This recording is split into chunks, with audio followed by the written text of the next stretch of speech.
Is this what the professionals do, yeah?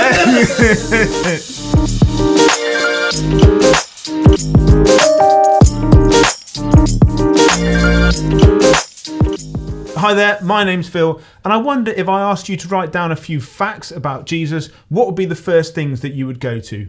Maybe that his mother was called Mary, maybe that he died on a cross, maybe that he had some disciples, maybe that he had 12 disciples, maybe you would even know the number.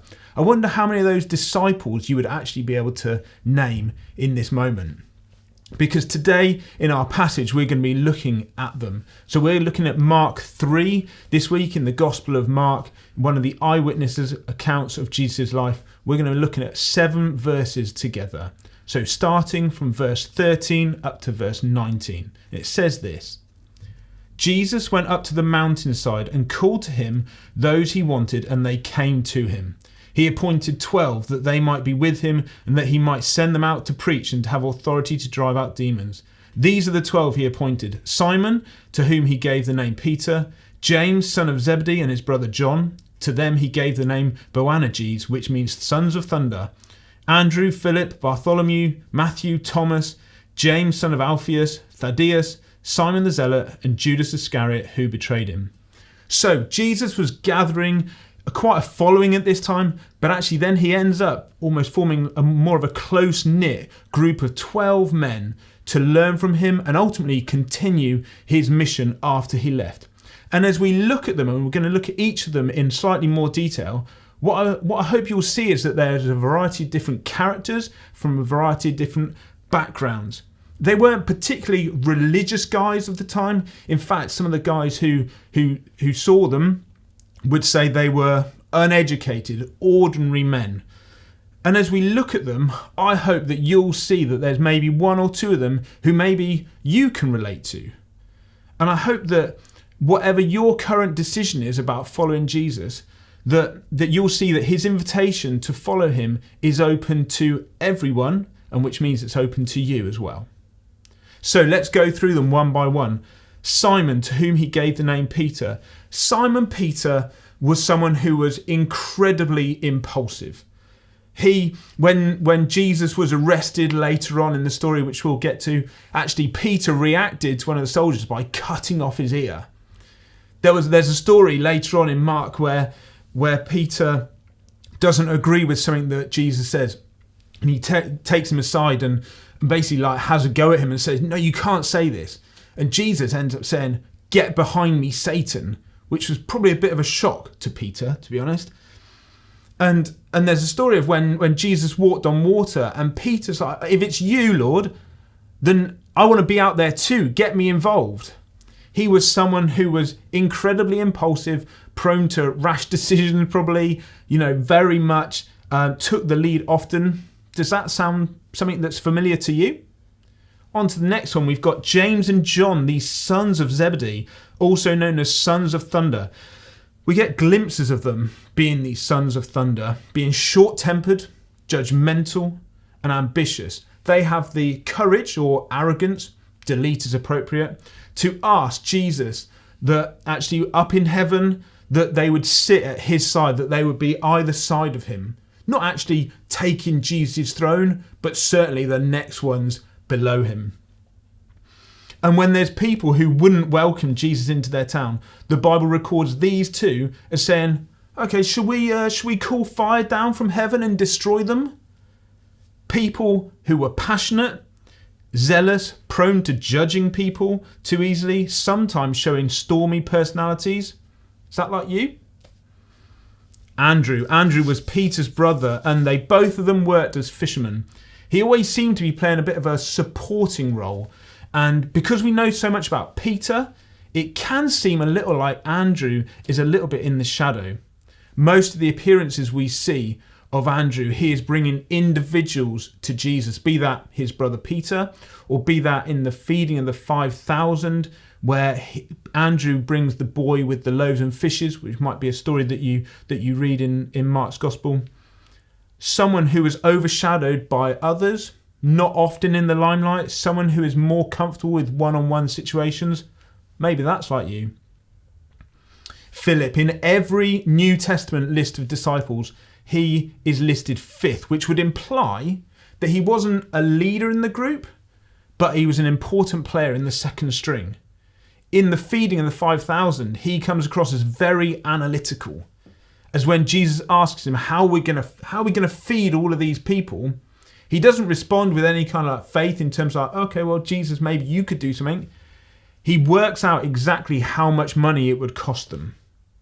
Someone who's not a leader, but is a good member of the supporting cast, someone who likes to analyse situations in detail, maybe that's like you. Bartholomew, who is also referred to as Nathaniel in John's eyewitness account. Now, there's not a lot recorded about him, but we know that when he first heard about Jesus, he responded with skepticism, saying, Jesus is from Nazareth. Nothing good can come from there. Until actually he then went and met Jesus, and Jesus showed him that actually he'd known him all along. He was skeptical, but he was willing to examine for himself the claims that Jesus made. I wonder if that rings true for you.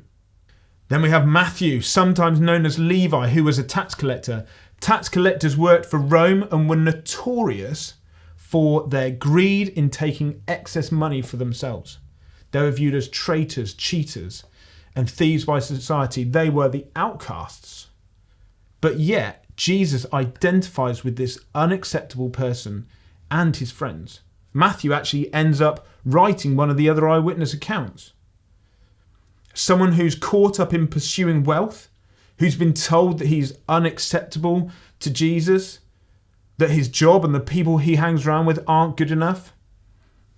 Maybe relate to something like that. Then we have Thomas, who you might have heard of as Doubting Thomas. He had a scientific mind. So where people had told him that Jesus was risen, he wanted some proof. He wanted to see for himself. And in our modern world, with our we're conditioned to think like this by our education and by our culture to doubt things. Thomas was just wired this way. Someone who was more skeptical than others. Someone who's more demanding of proof. Maybe that's like you. Then we have three disciples who we don't really know that much about. We've got James, son of Alphaeus, who was also known as James the Younger. We've got Thaddeus, who we only have recorded one question that he asked Jesus. And then we've got Simon the Zealot, who was part of a well-known and feared political movement called the Zealots, who actually, his zeal actually ended up being used for Jesus' mission ultimately. And if these three ever had an extended conversation with Jesus, it's not recorded in the Bible. Maybe that's how you feel, kind of like people don't recognize you. Maybe you're a bit overlooked in group situations. Maybe that's you. And finally, might be a disciple that you have actually heard of. Judas Iscariot, who was the disciple who betrayed Jesus. He appears last on every list. And whilst we have 11 disciples who encourage us because they were normal, common people who chose to follow Jesus, actually this disciple warns us of spiritual carelessness and pride.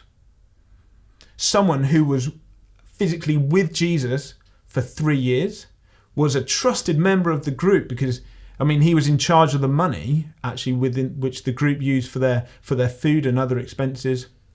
But ultimately, having given Jesus 3 years of his life, never actually gave him his heart, not the entirety of himself, and he ended up betraying Jesus for a bag of silver. So there we have it. We have the disciples of Jesus in a little bit more detail. A bunch of ordinary guys, common, uneducated, variety of jobs, backgrounds, characters, and yet each of them responded to Jesus and his invitation to follow him. And I wonder which one of them you relate to the most. I wonder if you've disqualified yourself from following Jesus and responding to his invitation because you think, well, I don't think I'll fit.